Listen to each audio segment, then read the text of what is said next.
नेपालको शेयर बजार अर्थात् नेप्सेमा लगानी गर्ने सोच बनाउनु भएको छ। तर लामो समयको लागि लगानी गर्दा कुन कम्पनी छान्ने? आज हामी यही कुरालाई एकदमै सरल तरिकाले केलाएर हिँड्छौं ताकि टिकेर राम्रो कमाई दिने कम्पनी कसरी छान्ने भन्ने कुरा प्रष्ट होस्।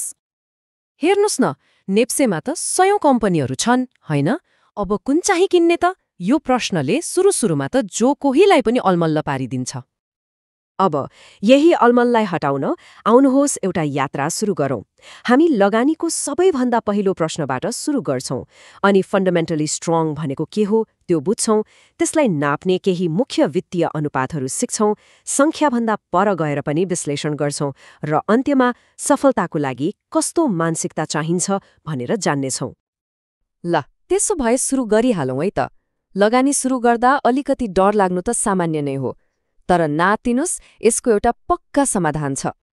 र त्यो समाधान हो फन्डामेन्टल एनालिसिस हो। संसारभरिका ठूला अनुभवी लगानीकर्ताहरूले राम्रो कम्पनी पत्ता लगाउन प्रयोग गर्ने यो एउटा समयले नै प्रमाणित गरेको तरिका हो। त्यसो भए यो फन्डामेन्टल एनालाइसिस गर्नुको खास उद्देश्य के त? हामीले जुन फन्डामेन्टली स्ट्रङ कम्पनी भनिरहेका छौं त्यो आखिर कस्तो हुन्छ?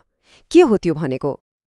एकदमै सरल भाषामा बुझ्दा फन्डामेन्टली स्ट्रङ कम्पनी भनेको त्यो हो जुन आर्थिक रूपमा एकदमै बलियो छ, जसको व्यवस्थापन टिम सक्षम छ र बजार जतिसुकै तलमाथि होस् त्यसलाई सजिलै पचाउन सक्छ।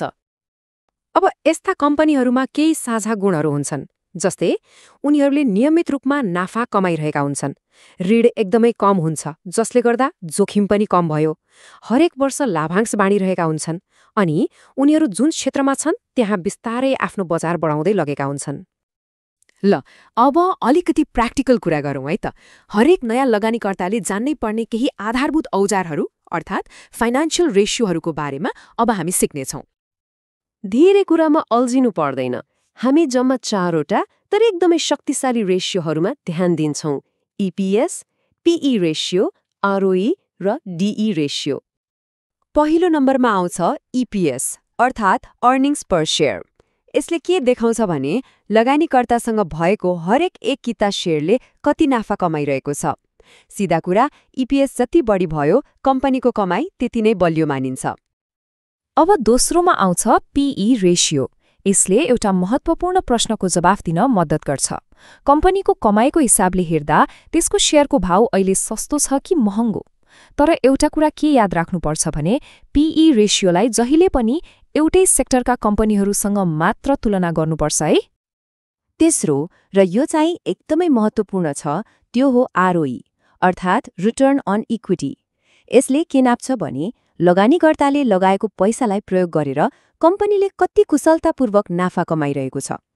एक हिसाबले यो म्यानेजमेन्ट कतिको बाठो छ भनेर हेर्ने मिटर हो। एउटा सामान्य नियम के छ भने यदि कुनै कम्पनीको ROE 10% भन्दा माथि छ भने त्यसलाई राम्रो मानिन्छ। यसको मतलब व्यवस्थापनले पैसाको राम्रो उपयोग गरिरहेको छ। र चौथो औजार हो DE रेसियो अर्थात् डेट टु इक्विटी। नामेले भन्छ यसले कम्पनी कति ऋणमा छ भनेर देखाउँछ। सोझो भाषामा भन्दा यसले कम्पनीको वित्तीय जोखिम कति छ भनेर नाप्छ।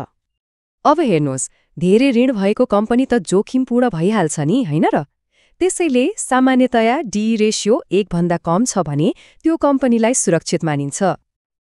ल, रेसियोहरू त हेरियो, यी एकदमै महत्त्वपूर्ण छन्, तर कथा यतिमै सकिँदैन। अब हामी नम्बरहरूभन्दा अलि पर गएर कम्पनीलाई अझै गहिरिएर कसरी हेर्ने भन्ने बारेमा कुरा गर्छौं। यसको लागि सबैभन्दा राम्रो हतियार हो कम्पनीको वार्षिक प्रतिवेदन यानि कि एन्युअल रिपोर्ट।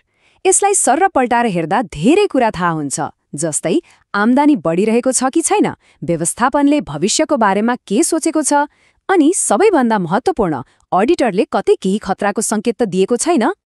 एउटा कुरा सधैँ याद राख्नुपर्छ, लगानी भनेको बजारको हल्ला वा कसैले दिएको हट टिप्सको पछि दौडिने खेल होइन। यो त कम्पनीको स्थिरता र लामो समयको वृद्धिलाई हेरेर गरिने निर्णय हो। अब स्थिरता भनेको के त? यसको अर्थ हो हरेक वर्ष आम्दानी बढिरहेको छ कि छैन त्यो हेर्ने, पछिल्लो 4-5 वर्षदेखि लगातार लाभांश दिएको छ कि छैन त्यो हेर्ने, अनि कम्पनी ब्याङ्किङ, बीमा वा जलविद्युत जस्तो कुनै बलियो क्षेत्रमा छ कि छैन त्यो पनि हेर्ने हो। यस्तै कम्पनीहरूले नै बिस्तारै तर ढुक्कसँग सम्पत्ति बनाइदिन्छन्। ल, यति धेरै कुरा त सिकियो। अब यसलाई साँच्चीकै व्यवहारमा कसरी उतार्ने त? लगानीको यात्रा कसरी सुरु गर्ने? अब यसबारे कुरा गरौँ। उदाहरणको लागि स्क्रिनमा हेरौँ त। यहाँ 3वटा ब्याङ्कको तुलना गरिएको छ।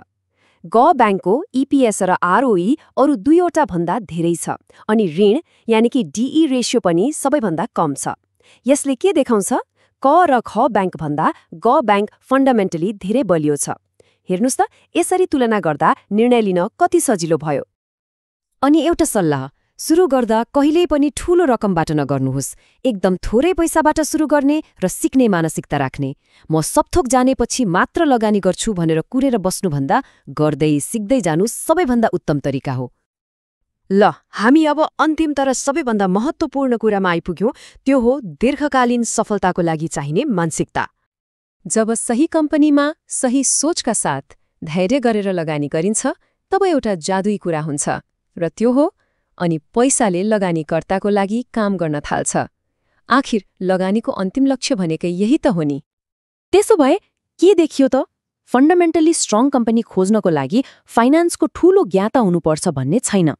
चाहिने भनेको जम्मा 3वटा कुरा हो: सही मानसिकता, यी आधारभूत औजारहरूको ज्ञान र निरन्तर सिक्ने इच्छा।